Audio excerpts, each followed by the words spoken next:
हर तरीके की अपील की जा रही है कि किसी भी प्रकार की हिंसा से दूर रहना है और शांतिपूर्ण तरीके से ये जो पोलिंग है वो कंप्लीट कराने के लिए इस बार भारी संख्या में फोर्स तैनात है।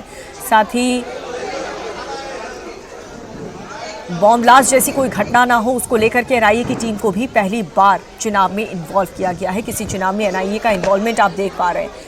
कुछ देर पहले एनआईए की टीम ने कुछ दिन पहले ही भारी संख्या में जो बम है वो बरामद किए थे। टीएमसी के एक नेता हैं, उनके घर के पीछे जो बगीचा था वहां से 100 बम एनआईए की टीम ने, जैसे एनआईए की टीम को इनपुट मिली, वहां से बरामद किए, उसे नष्ट किया गया और आज भी पूरी तरह से एनआईए की टीम की निगरानी बनी हुई है।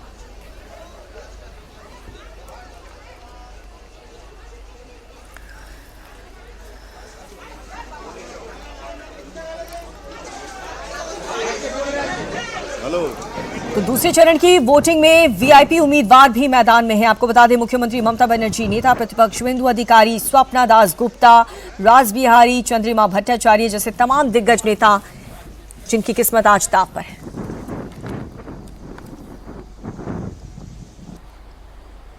नहीं, अभी तक कोई इन्फॉर्मेशन नहीं है। सब जगह लाइन लगी हुई है।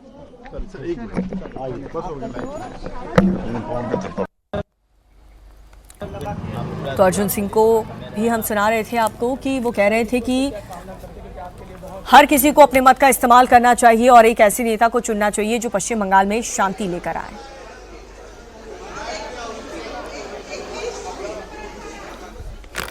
Betterment of the state.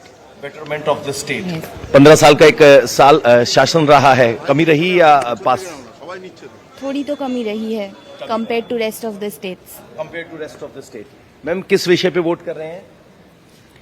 क्या मन में चल रहा है वोट करने से पहले? कुछ भी नहीं चल रहा है। वुमेन सेफ्टी चाहिए। वुमेन सेफ्टी चाहिए। मैम, क्या सोच के वोट करेंगे? Same.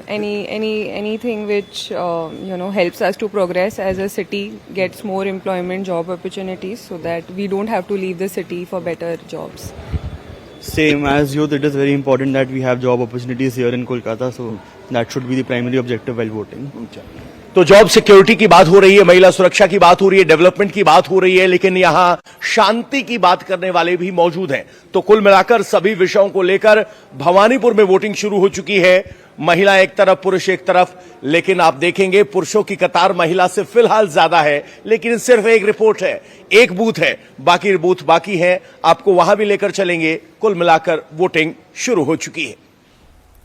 तो वोटिंग शुरू हो चुकी है। हमारे सहयोगी पवन नारा की रिपोर्ट आपने देखा। भवानीपुर सीट से, जो कि सबसे वीवीआईपी सीट, यहां पर कैंडिडेट खुद बंगाल की मुख्यमंत्री ममता बनर्जी है, जिन्हें सीधी टक्कर बीजेपी के फायर ब्रांड नेता शुवेंदु अधिकारी, नेता प्रतिपक्ष, मैदान में है।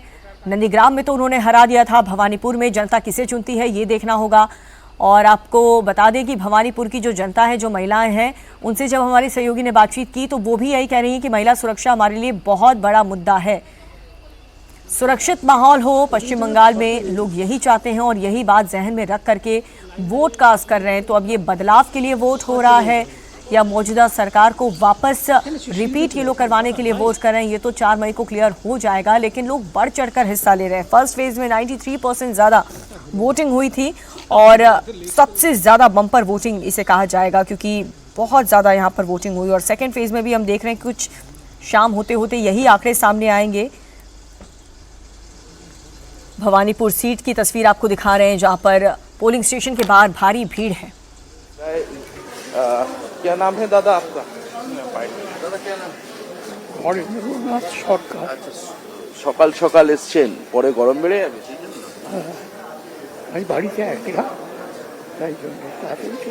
क्या नाम है दादा आपका? सुरेश पांडे। सुबह सुबह वोट दे दें, बाद में गर्मी बढ़ जाएगा। क्या लगता है, क्या जहन में लेके हुए आप वोटिंग करने जा रहे हो आज? हम लोग सेफ्टी, सुरक्षा, शांति से रहना, माहौल शांति हो, डेवलप हो, और क्या। तो यहाँ पर लंबी लंबी कतारें भी देखने को मिल रहा है। चुनाव शुरू होने में और कुछ वक्त बाकी है, लेकिन उससे पहले ही लंबे लंबी कतारें देखने को मिल रहे हैं नैयाटी विधानसभा क्षेत्र में। कैमरा पर्सन सुजीत दास के साथ ओंकार सरकार, इंडिया टीवी, नैयाटी। तो ओंकार सरकार को आप सुन रहे थे। यहाँ पर लोग पहुँच रहे हैं और हर एक पोलिंग बूथ पर कुछ ऐसी ही तस्वीरें सामने आ रही हैं। और पश्चिम बंगाल में मतदान के दिन कई प्रमुख नेता और सेलिब्रिटीज़ हैं जो अलग अलग समय पर अपने मताधिकार का इस्तेमाल करेंगे। और जो जानकारी मिल रही है उसमें यह है कि 7 बजे रूपा गांगुली, देखिए उन्होंने तो वोटकास्ट किया, अर्जुन सिंह ने भी वोटकास्ट किया। दोपहर 12 बजे सौरव गांगुली, साइनी घोष और फिरहाद हाकिम मतदान करेंगे, ये शेड्यूल उनका है। हालांकि जो वोटर्स हैं वो तो पहले से ही पोलिंग शुरू हो उससे 1 घंटे पहले से ही लाइन में लगे हुए हैं। और कलकत्ता की तस्वीर हमने आपको दिखाई, भवानीपुर की हमने आपको दिखाई, 24 परगना की हमने, दक्षिण 24 परगना की तस्वीर भी आपको दिखाई। वोटर से बातचीत भी सुनवाई, जो हमारे सहयोगी वहां पर मौजूद हैं। हर एक पोलिंग बूथ में क्या क्या लेटेस्ट अपडेट है, वोटर्स की कितनी बड़ी संख्या है, क्योंकि सुबह सुबह हमने देखा बीजेपी के पोलिंग एजेंट पर हमला हुआ है, तो हिंसा की भी हर तस्वीर हर पोलिंग स्टेशन पर हमारी पैनी नज़र बनी हुई है। हर एक सहयोगी हमारे वहाँ पर पोलिंग बूथ पर मौजूद हैं और आप देख सकते हैं कितने शांतिपूर्ण तरीके से यहाँ पर जो वोटर्स हैं वो पहुँचे हुए हैं। लेकिन सुबह सुबह नादिया से जो तस्वीर आई परेशान कर देने वाली, वो ये कि बीजेपी के पोलिंग एजेंट पर जानलेवा हमला हुआ है। इसकी जाँच भी पुलिस की टीम कर रही है, लेकिन दूसरी तरफ सुरक्षा के ज़बरदस्त इंतजाम हर एक पोलिंग स्टेशन पर, साथ ही मॉनिटरिंग की जा रही है, लाइव स्ट्रीमिंग में देखा जा रहा है, जोनल अधिकारी देख रहे हैं, मॉनिटर कर रहे हैं। और सीसीटीवी कैमराज न सिर्फ पोलिंग बूथ पर बल्कि अलग अलग एरियाज़ में जो घनी आबादी वाले इलाके हैं, पोलिंग बूथ के आसपास वाले जो इलाके हैं वहाँ पर भी हैं, आप देख। और ये भवानीपुर की तस्वीर हम आपको दिखा रहे हैं, जहाँ पर वोट कास्ट करने के लिए जो तमाम वोटर्स हैं वो पहुँच रहे हैं और एक एक करके हर कोई अपना वोट कास्ट करता हुआ नज़र आ रहा है। यहाँ पर भी कैमरेज लगाए गए हैं और आप देखिए हर एक एंगल से ये देखा जा रहा है कि वोटिंग में कोई सेंधमारी तो नहीं हो रही, कोई हिंसा तो नहीं हो रही। और इतने ज़बरदस्त व्यवस्था के बीच, सुरक्षा इंतज़ाम के बीच ये दूसरे चरण का जो मतदान है उसे संपन्न कराने का प्रयास किया जा रहा है। अभी फ़िलहाल वोटिंग शुरू हुए 10 से 12 मिनट हुआ है।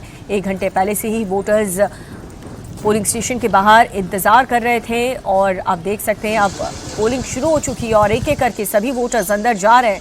पहले मॉक पोल हुआ और उसके बाद अब पोलिंग शुरू हो चुकी है और लोग अपना वोट कास्ट कर रहे हैं। भवानीपुर से आपको दिखा रहे हैं तस्वीर, जहां पर महिलाएं, पुरुष हर कोई पहुंचा है वोट कास्ट करने के लिए।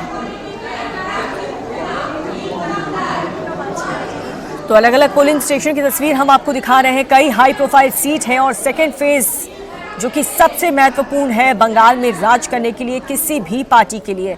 फिलहाल सेकेंड फेज जो टीएमसी का एक बहुत स्ट्रॉन्ग गढ़ है, यहाँ पर सेंधमारी क्या बीजेपी कर पाती है? यहाँ पर ना कांग्रेस ना बीजेपी अभी तक कोई भी टीएमसी को टक्कर दे नहीं पाई है। यहाँ पर टीएमसी की बहुत मजबूत पकड़ है, लेकिन बीजेपी का ये प्रयोगशाला 5-6 साल तक लगातार हर एक सीट पर बीजेपी ने मंथन किया है और एक एक करके चुन चुनकर तमाम जो कैंडिडेट्स हैं उन्हें टीएमसी के खिलाफ मैदान में उतारा है। स्ट्रॉन्ग कैंडिडेट्स को बीजेपी ने मैदान में उतारा है टीएमसी के कैंडिडेट के अगेंस्ट। अब जो जनता है वही मालिक है, वो किसे चुनती है, किसकी सरकार बनवाना चाहती है। बीजेपी ये कह रही है कि बदलाव के लिए वोटिंग हो रही है। ममता बनर्जी कह रही है कि पश्चिम बंगाल में कोई बाहरी आ नहीं सकता है। और डायमंड हार्बर जैसी वीआईपी सीट भी जहां से अभिषेक बैनर्जी मैदान में है। देखना होगा कि बंगाल की जनता इस बार किसे चुनती है। अपने अपने मुद्दे कुछ लोग बता रहे हैं मुखर होकर, कुछ लोग खामोशी से अपना वोट कास्ट करके यहाँ से जा रहे हैं। अब जो लोग ज़्यादा खुलकर बोल नहीं रहे, उन्हें कहा जा रहा है कि ज़्यादातर नोटा के हैं या फिर वो बीजेपी का समर्थन कर रहे हैं इसलिए खुलकर बोल नहीं रहे। और जो टीएमसी का सपोर्ट कर रहे हैं वो खुलकर कह रहे हैं कि हम दीदी को वोट देने के लिए आए हैं। अपने मुद्दे कुछ लोग बता रहे हैं कि हमारे लिए सुरक्षित माहौल से बढ़कर कुछ नहीं है। भ्रष्टाचार, बेरोजगार, ये तमाम मुद्दे जिनको जहन में रखते हुए यहाँ पर आज वोटर्स पहुँचे हैं अपना वोट कास्ट करने के लिए।